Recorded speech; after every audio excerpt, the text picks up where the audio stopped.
HMS Warspite, 03 HMS Warspite was one of 5 Queen Elizabeth-class battleships built for the Royal Navy during the early 1910s. Completed during the First World War in 1915, she was assigned to the Grand Fleet and participated in the Battle of Jutland. Apart from that battle and the inconclusive action of 19th of August, her service during the war generally consisted of routine patrols and training in the North Sea. During the interwar period, the ship was deployed in the Atlantic Ocean and the Mediterranean Sea, often serving as a flagship, and was thoroughly modernized in the mid-1930s. During the Second World War, Warspite was involved in the Norwegian campaign in early 1940 and was transferred to the Mediterranean later that year, where she participated in fleet actions against the Italian Navy, Regia Marina, while also escorting convoys and bombarding Italian troops ashore. She was damaged by German aircraft during the Battle of Crete in mid-1941 and required 6 months of repairs in the United States. These were completed after the start of the Pacific War in December, and the ship sailed across the Pacific to join the Eastern Fleet in the Indian Ocean in early 1942. Warspite returned home in mid-1943 to conduct naval gunfire support as part of Force H during the Italian campaign. She was badly damaged by German radio-controlled glider bombs during the landings at Salerno and spent most of the next year under repair. The ship bombarded German positions during the Normandy landings and on Walcheren Island in 1944, despite not being fully repaired. These actions earned her the most battle honors ever awarded to an individual ship in the Royal Navy. For this and other reasons, Warspite gained the nickname the Grand Old Lady after a comment made by Admiral Sir Andrew Cunningham in 1943 while she was his flagship. When she was launched in 1913, the use of oil as fuel and untried 15-inch guns were revolutionary concepts in the naval arms race between Britain and Germany, a considerable risk for Winston Churchill, then First Lord of the Admiralty, and Admiral of the Fleet Sir John Fisher, who had advocated the design.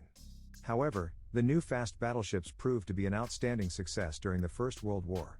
Decommissioned in 1945, Warspite ran aground under tow to be scrapped in 1947 on rocks near Prussia Cove, Cornwall, and was eventually broken up nearby. Warspite was the 6th Royal Navy ship to bear the name. It likely originated from an archaic word for woodpecker, spate, with the implication that during the age of sail, the war spate would peck holes in her enemies' wooden hulls. Design and description. The Queen Elizabeth-class ships were designed as a fast squadron to operate against the opposing battle line's leading ships, requiring maximum offensive power and a speed several knots faster than any other battleship.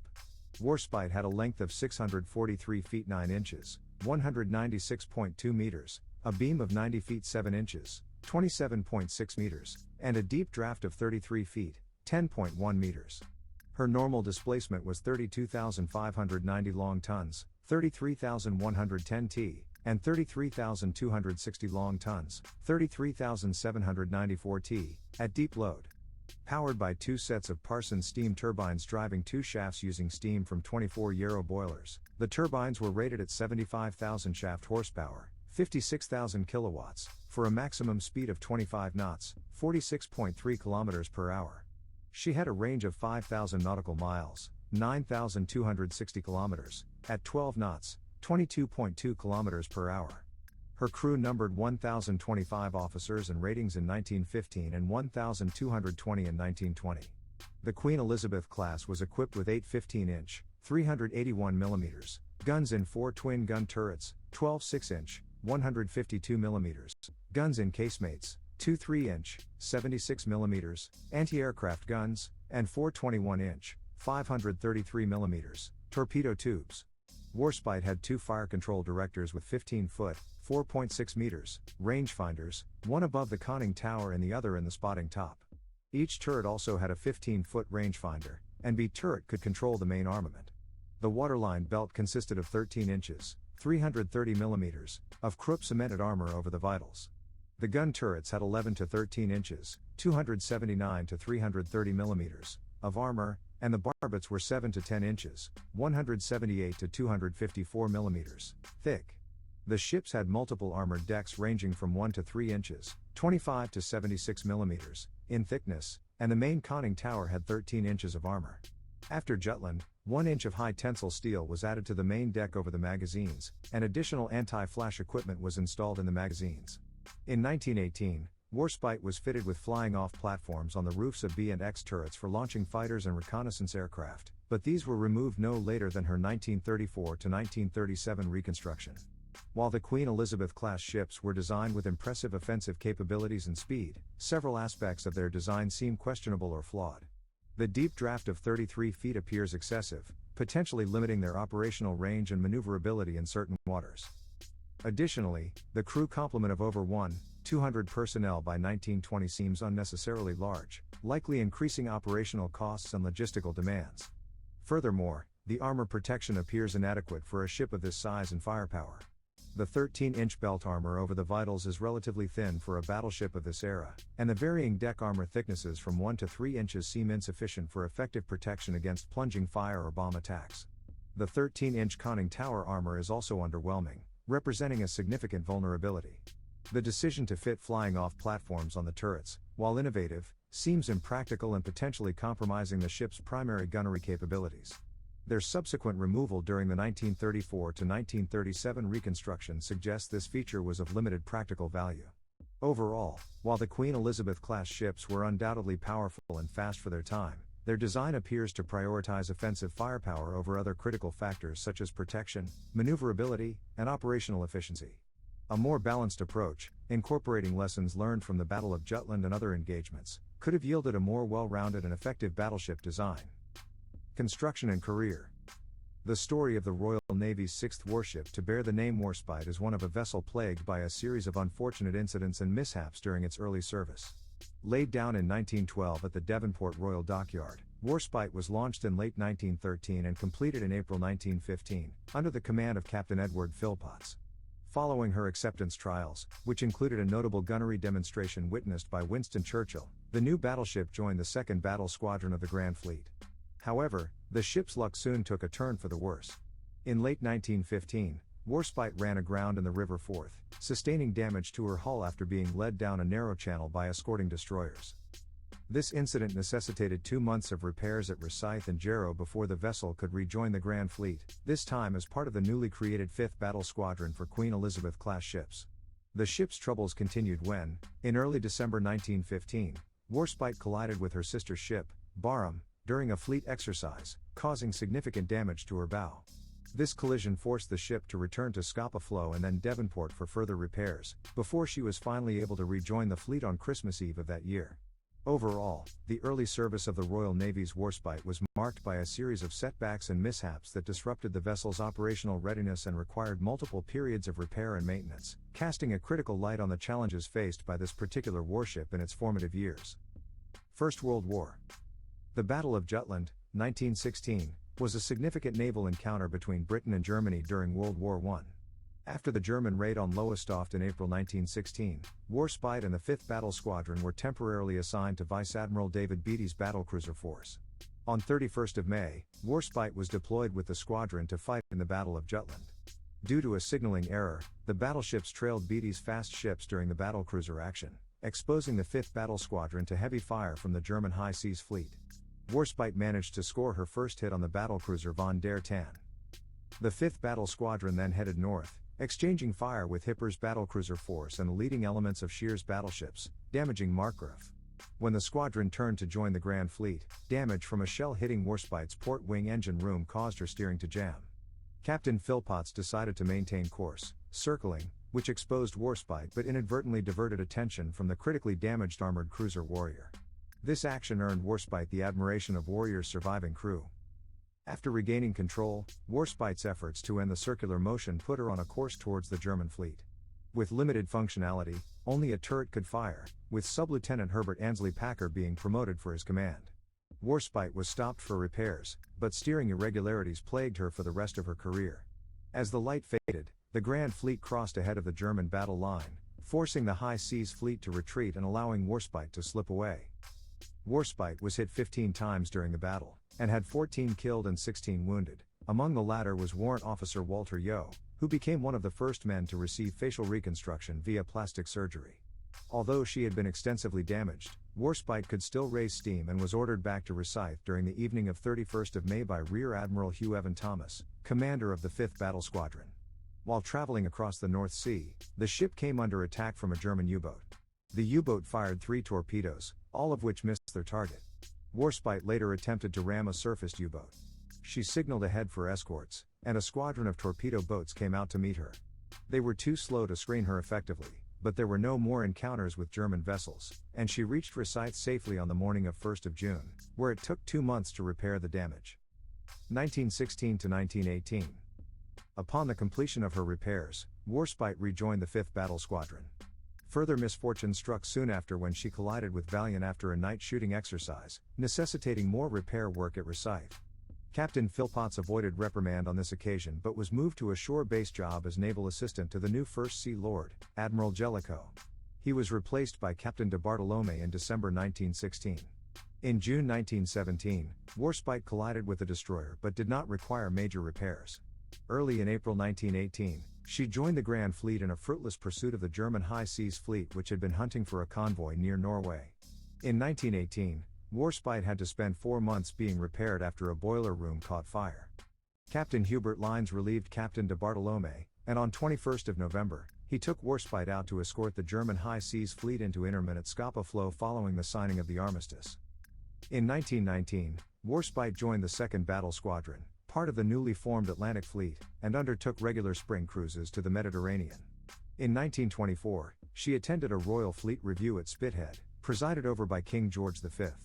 Later that year, Warspite underwent a partial modernization that altered her superstructure by trunking her 2 funnels into one, enhanced her armor protection with torpedo bulges, swapped the high-angle 3-inch guns with new 4-inch anti-aircraft guns, and removed half her torpedo tubes. After the process finished in 1926, Warspite assumed the role of flagship of the Commander-in-Chief and Second-in-Command, Mediterranean Fleet. In 1927, under the command of Captain James Somerville, she struck an uncharted rock in the Aegean and was ordered to return to Portsmouth for repairs. In 1930, Warspite rejoined the Atlantic Fleet. She was at sea when the crews of several warships mutinied at Invergordon in September 1931, although 3 sailors were later dismissed from the ship. In March 1933, she was rammed in fog by a Romanian passenger ship off Portugal but did not require major repairs. Between March 1934 and March 1937, she underwent a major reconstruction in Portsmouth at a cost of £2,363,000. This refit gave the Admiralty a virtually new warship, replacing internal machinery and significantly changing the battleship's appearance and capabilities. Propulsion. The reconstruction project replaced her propulsion machinery and installed 6 individual boiler rooms, with Admiralty 3 drum boilers, in place of 24 Yarrow boilers. Geared Parsons turbines were fitted in 4 new engine rooms and gearing rooms. This increased fuel efficiency, reducing fuel consumption from 41 tons per hour to 27 at almost 24 knots, and gave the warship 80,000 shp. The 1,500 Longton, 1,524 t, weight saving on the lighter machinery was used to increase protection and armament. The overhaul of the propulsion system, while aiming to enhance efficiency, raises several concerns. Firstly, the decision to replace the existing Yarrow boilers with 6 separate Admiralty boiler rooms seems unnecessarily complex and potentially increases maintenance demands. Consolidating boiler operations could have been a more practical approach. Furthermore, while the reduction in fuel consumption from 41 to 27 tons per hour at nearly 24 knots is commendable, one must question whether this marginal improvement justifies the extensive alterations undertaken. The trade-off between fuel efficiency and the substantial costs associated with installing new turbines and gearing rooms warrants closer examination. Moreover, the claimed weight saving of 1,500 long tons, purportedly utilized to bolster protection and armament, appears dubious. Details on the specific enhancements to these critical systems are conspicuously absent, raising doubts about the tangible benefits derived from this weight reduction. Overall, while the intentions behind the propulsion overhaul may have been well-meaning, the implementation appears flawed and lacks a convincing cost-benefit analysis. A more measured approach, focusing on targeted upgrades rather than a complete overhaul, could have potentially yielded similar gains with reduced complexity and expenditure. Armor. 1,100 long tons, 1,118 t, of armor were added, improving coverage forward of A turret and the boiler rooms, as well as an increase to 5 inches over the magazines and 3.5 inches over the machinery. Better subdivision of the engineering room strengthened the hull and improved its integrity. While the addition of 100 long tons of armor may seem substantial, the distribution and thickness of this armor raise concerns. The mere 5 inches over the magazines and 3.5 inches over the machinery spaces appear inadequate for effective protection against contemporary naval artillery. Furthermore, the emphasis on improving coverage forward of the A turret and boiler rooms suggests a potential vulnerability aft, which could prove disastrous in an engagement. The subdivision of the engineering rooms is a prudent measure, but its effectiveness in enhancing hull integrity remains uncertain without more detailed information on the specific partitioning methods employed. Overall, these armor upgrades seem like a piecemeal attempt to bolster defenses rather than a comprehensive overhaul based on sound design principles and threat assessments. Ultimately, while any improvement in armor protection is welcome, the described modifications raise doubts about their sufficiency in ensuring the vessel's survivability against the increasingly potent naval threats of the time. A more holistic and rigorously engineered approach to armor distribution and subdivision may have been warranted to provide a more robust defensive capability. Armament: the last pair of torpedo tubes were removed, and the protection for the 6-inch guns was reduced. 4 guns were removed from the fore and aft ends of the batteries.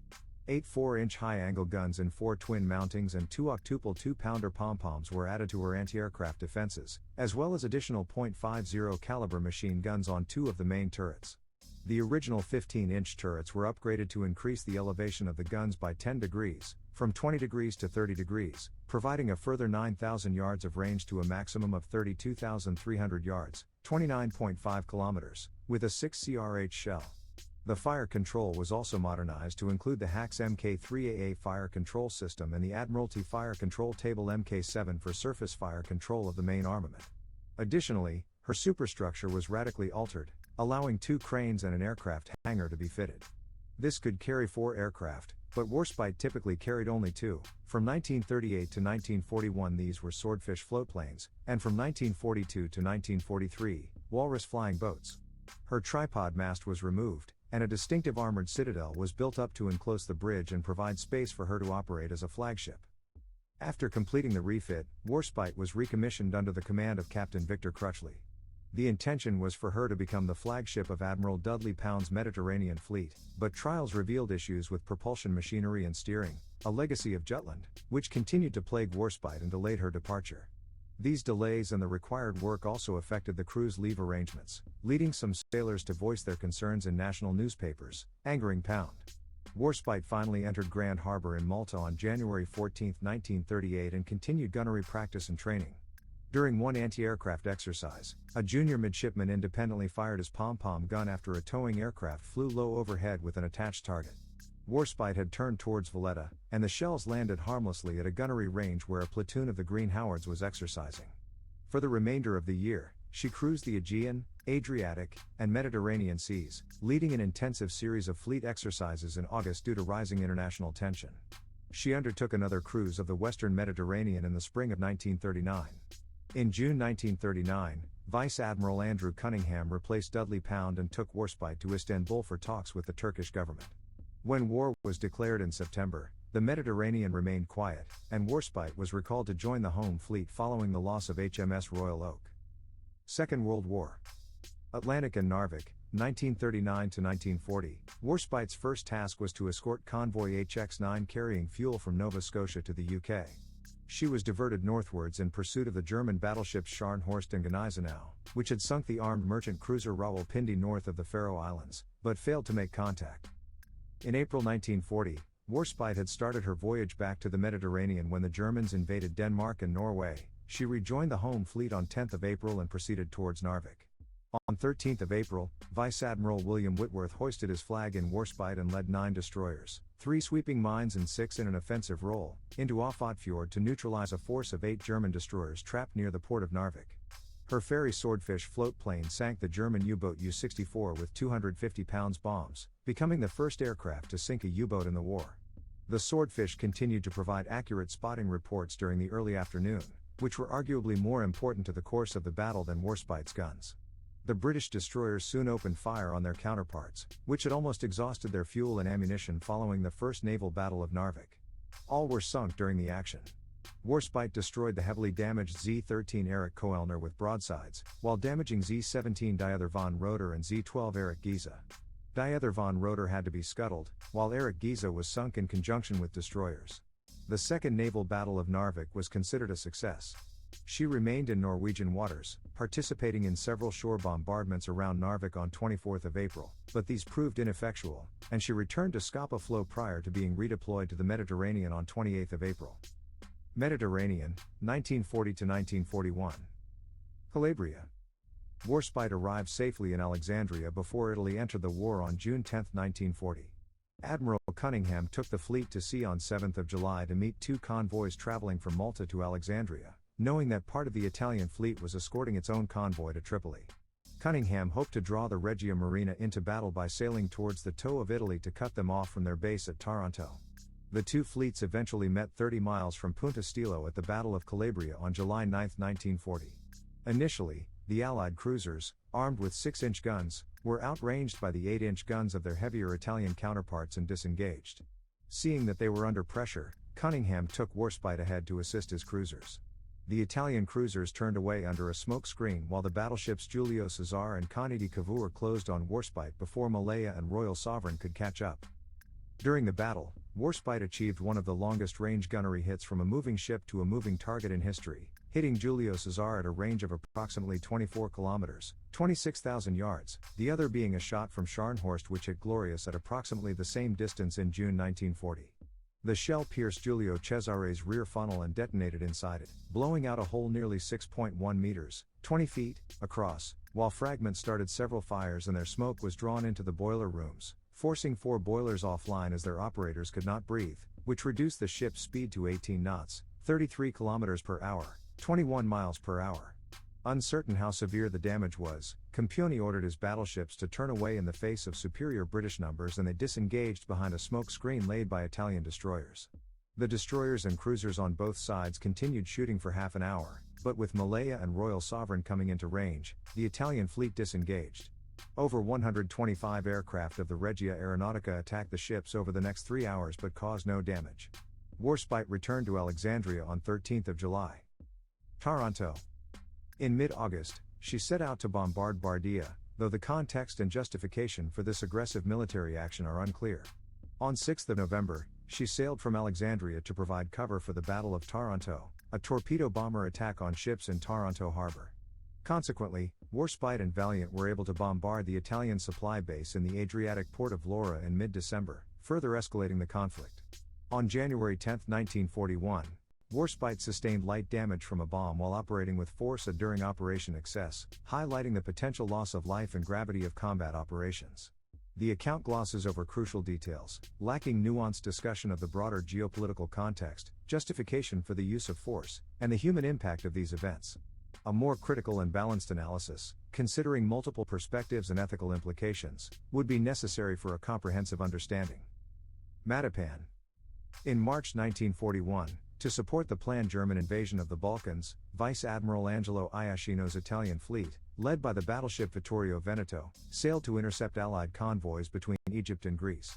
Warned of the Italian intentions by intelligence from the Government Code and Cipher School at Bletchley Park, Admiral Cunningham took his fleet to sea on March 27, 1941, flying his flag on Warspite. On 28 March, the British cruisers encountered the Italian fleet and were forced to retreat by the heavy guns of Vittorio Veneto. To save his cruisers, Cunningham ordered an air attack, prompting Iachino to withdraw. Subsequent air attacks damaged the battleship and the cruiser Pola, slowing the former and crippling the latter. Vittorio Veneto escaped westward as dusk fell, but the British pursued through the night, first detecting Pola on radar and then 2 of her sister ships. Warspite, Valiant, and Barham closed on the unsuspecting Italian ships and, aided by searchlights, destroyed the heavy cruisers Fiume and Zara and 2 destroyers at point-blank range. Pola was also sunk once her crew had been taken off. Having established by aerial reconnaissance that the rest of the Italian fleet had escaped, Warspite returned to Alexandria on 29 March, surviving air attacks without casualties. The Battle of Cape Matapan had a paralyzing effect on the Regia Marina, providing the Royal Navy with an opportunity to tighten its grip on the Mediterranean, as evidenced by the unequal battle of the Tarago convoy near the Kerkennah Islands on 16 April. This was not enough, and the success of the Africa Corps in North Africa induced Churchill to order a desperate attack on Tripoli to block the Axis supply route by sinking a battleship in the harbor. Cunningham rejected this plan, but on 21 April, he sailed with Warspite to bombard the harbor in company with Barham and Valiant, the cruiser Gloucester, and several destroyers. The raid was ineffectual, partly because of poor visibility created by dust from an earlier RAF bombing raid. The fleet returned to Alexandria without damage. The futility of the mission and the exposure of his battleships led to a tense exchange of letters between Cunningham and Churchill. Crete. During the Battle of Crete, Warspite was used as a floating anti-aircraft battery and, like many other ships, suffered severe damage from German air attacks on 22nd of May. A 500 pounds bomb damaged her starboard 4-inch and 6-inch batteries, ripped open the ship's side and killed 38 men. The attack was carried out by Jagdgeschwader 77, JG 77, Fighter Wing 77. Oberleutnant Kurt Ubben, a future flying ace with 110 enemy aircraft shot down, claimed a hit on the warship. She was able to make it back to port under her own steam, but the damage could not be repaired in Alexandria and it was decided that she would have to be sent to Bremerton on the west coast of the United States. Repair and refit. In June 1941, Warspite departed Alexandria for the Bremerton Naval Shipyard in the United States, arriving there on 11th of August, having traveled through the Suez Canal, across the Indian Ocean to Ceylon, stopping at Manila, then Pearl Harbor and finally Esquimalt along the way. Repairs and modifications began in August, including the replacement of her deteriorated 15-inch guns, the addition of more anti-aircraft weapons, improvements to the bridge, and new surface and anti-aircraft radar. Warspite was still at the shipyard when the Japanese Navy attacked Pearl Harbor and went on alert as she would have been one of the few ships in the harbor which could have provided anti-aircraft defense should the Japanese have struck east. She was recommissioned on 28 December and undertook sea trials near Vancouver before sailing down the west coast of the US and Mexico, crossing the equator and arriving in Sydney on February 20, 1942. She joined the Eastern Fleet at Trincomalee in March 1942. Indian Ocean, 1942 to 1943. Warspite joined the Eastern Fleet as flagship of Admiral Sir James Somerville, who had commanded her in 1927. Initially, Warspite was based in Ceylon, forming a fast group with the aircraft carriers Formidable and Indomitable, 4 cruisers, and 6 destroyers. In March, Somerville received intelligence indicating the Japanese fast carrier strike force was heading towards the Indian Ocean, and he relocated his base to Adu Atoll in the Maldives. Vice Admiral Chuichi Nagumo used 5 carriers and 4 battleships in the Indian Ocean raid, a naval sortie into the Indian Ocean in April, attacking Allied shipping and bases in the Indian Ocean and the Bay of Bengal. Somerville's fleet was outnumbered and outclassed, but he hoped to get close enough to launch a nighttime torpedo bomber attack. Warspite's fast group set sail to intercept on 4th of April, detecting the Japanese attack on the cruisers Cornwall and Dorsetshire and later, a scouting aircraft from the cruiser Tone. The fleets did not meet. Warspite withdrew to Adu Atoll and then to Kilindini on the East African coast to protect the convoy routes. The Japanese believed she was still in Sydney and ordered the attack on Sydney Harbour.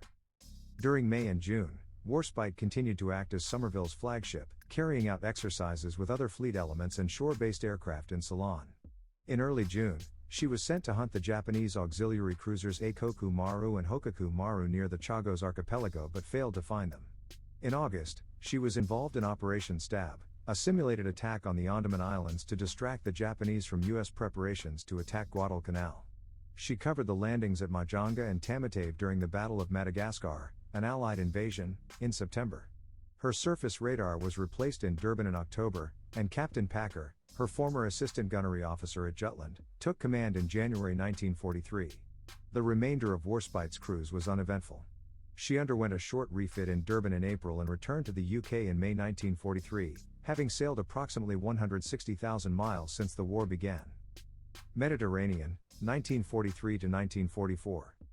She underwent a short refit in May and another attempt to fix her steering issue, then joined Force H at Scapa Flow, departing on 9th of June for Gibraltar in company with 5 other battleships, 2 carriers, and 12 destroyers.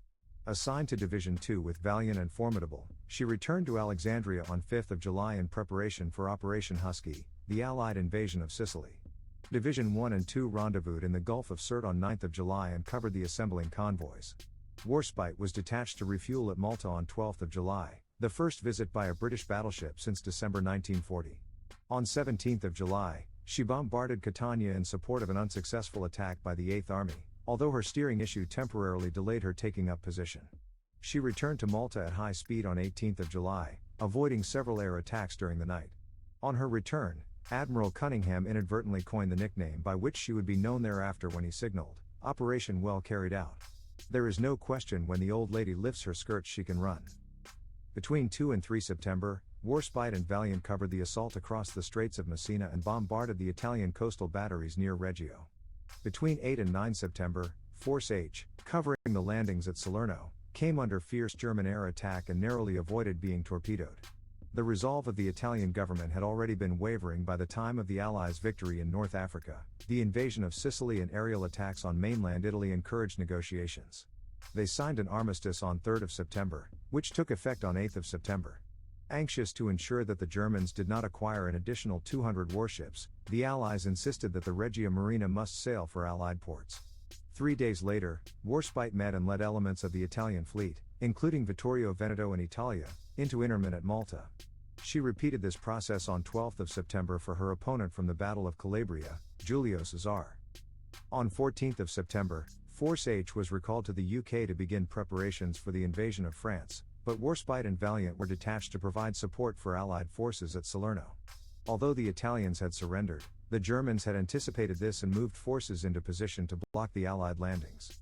The American forces near Battipaglia were in a precarious situation following German counterattacks.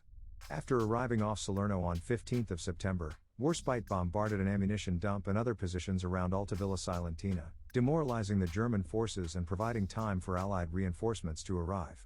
Overnight, the fleet came under intense air attack, but she was able to continue bombardment duties the next day. However, early in the afternoon, she was attacked by a Luftwaffe squadron of Focke-Wulf FW-190 fighter bombers and then, from high altitude, by 3 Dornier Do 217 bombers from KG-100 armed with an early guided bomb, the Fritz X. She was hit directly once, a second near miss ripped open the torpedo bulges while the third missed altogether. The bomb that did hit her struck near the funnel, cutting through her decks and making a 20-foot hole in the bottom of her hull, crippling her. Although the damage had been considerable, Warspite's casualties amounted to only 9 killed and 14 wounded. She was soon on the journey to Malta, escorted by the anti-aircraft cruiser Delhi and 4 destroyers, while being towed by United States Navy tugs. Towing a ship of Warspite's dimensions proved difficult, and at one stage, she broke all tow lines and drifted sideways through the Straits of Messina. She reached Malta on 19 September and undertook emergency repairs before being towed to Gibraltar on 12 November. Warspite returned to Britain in March 1944 to continue her repairs at Recife. Captain Packer was mentioned in dispatches for his actions in bringing the ship to Malta, the second time he had limped into port on board a heavily damaged Warspite. Northwestern Europe, 1944 to 1945. At Recife, Warspite's 6-inch guns were removed and plated over, and a concrete caisson covered the hole left by the German missile. One of her boiler rooms and the X-turret couldn't be repaired, remaining out of action for the rest of her career. She left Greenock on June 2, 1944 with 6 15-inch guns, 8 4-inch anti-aircraft guns and 40 pom-poms, joining Bombardment Force D of the Eastern Task Force of the Normandy Invasion Fleet off Plymouth 2 days later. At 0500 on June 6, 1944, Warspite was the first ship to open fire, bombarding the German battery at Villerville from 26,000 yards offshore, supporting landings by the British 3rd Division on Sword Beach. She continued bombardment duties on 7 June, but after firing over 300 shells, she had to rearm and cross the channel to Portsmouth. She returned to Normandy on 9 June to support American forces at Utah Beach and then, on 11 June, took up position off Gold Beach to support the British 69th Infantry Brigade near Christad. On 12 June, she returned to Portsmouth to rearm, but her guns were worn out, so she was ordered to sail to Recife via the Straits of Dover, the first British battleship to have done so since the war began. She evaded German coastal batteries, partly due to effective radar jamming, but hit a mine 28 miles off Harwich early on 13 June. Repairs to her propeller shafts and the replacement of the guns took until early August. She sailed to Scapa Flow to calibrate the new barrels with only 3 functional shafts, limiting her top speed to 15 knots, although the Admiralty considered her main role was that of a bombardment vessel. Warspite arrived off Ushant on August 25, 1944 and attacked the coastal batteries at Le Conquet and Point Saint-Mathieu during the Battle for Brest. The U.S. 8 Corps eventually captured Festung Brest on 19 September, but by then Warspite had moved on to the next port. In company with the Monitor Erebus, she carried out a preparatory bombardment of targets around Le Havre prior to Operation Estonia on 10 September, leading to the capture of the town 2 days later. Her final task was to support an Anglo-Canadian operation to open up the port of Antwerp, which had been captured in September, by clearing the Scheldt estuary of German strongholds and gun emplacements. With the Monitors Erebus and Roberts, she bombarded targets on Walcheren Island on November 1, 1944, returning to Deal the next day, having fired her guns for the last time. Decommissioning. During her service career, Warspite lived up to her motto, enduring shellfire, bombing, ramming, mines, and a guided missile. However, Time had taken its toll, and more modern ships were required to continue the war in the Far East. Although proposals were made to retain her as a museum ship, the Admiralty approved Warspite's scrapping in July 1946, and she sailed from Spithead to Portsmouth to have her guns removed. On April 19, 1947, Warspite departed Portsmouth for scrapping at Faslane on the River Clyde. En route, she encountered a severe storm, and the hawser of the naval tug Bustler parted, while the other tug Matinda III slipped her tow. In storm force conditions, Warspite dropped one of her anchors in Mounts Bay, which did not hold, and the storm drove her onto Mount Mopus Ledge near Cudden Point. Later, she refloated herself and went aground a few yards away in Prussia Cove. Her skeleton crew of 7 was saved by the Penley lifeboat W&S. Several attempts were made to refloat her, but the hull was badly damaged. In 1950, a large crowd in the media watched as the salvage crew set to work, using 24 compressor tanks to pump air into her tanks. Despite their efforts, the salvage failed due to insufficient depth of water. By August, the battleship was finally beached off St. Michael's Mount, and after further salvage, another attempt was made to refloat her in November. The Falmouth tug Masterman spent the night on the Hogus Rocks after failing to tow Warspite, and her sister tug Tradesman had 60 feet of wire wrapped around her propeller. Aided by her compressor and 2 jet engines from an experimental aircraft, the hulk was finally moved 130 feet closer to shore, and by the summer of 1955, on-site scrapping resulted in her disappearance from view. According to the contractors, it remains the largest salvage operation ever carried out in British waters. A memorial stone was placed near the sea wall at Marazion and later moved a short distance. The remains of her masts lie in the yard at Porthenall's house, Prussia Cove, and one portion was erected on a headland overlooking Prussia Cove. One of her 15-inch tompions and her chapel door are held by the National Museum of the Royal Navy in Portsmouth. Her nameplate was held by the pub, the Wink, in Lamorna, Cornwall, but has since been sold at auction. Her ship's will was given by King George VI to King Haakon VII of Norway in 1947, who later gave it to the city of Narvik, where it is kept in the City Hall. Timbers from the ship were also used to create commemorative souvenirs of various types, such as ashtrays and letter openers. Thanks for watching. The Animated General. Out.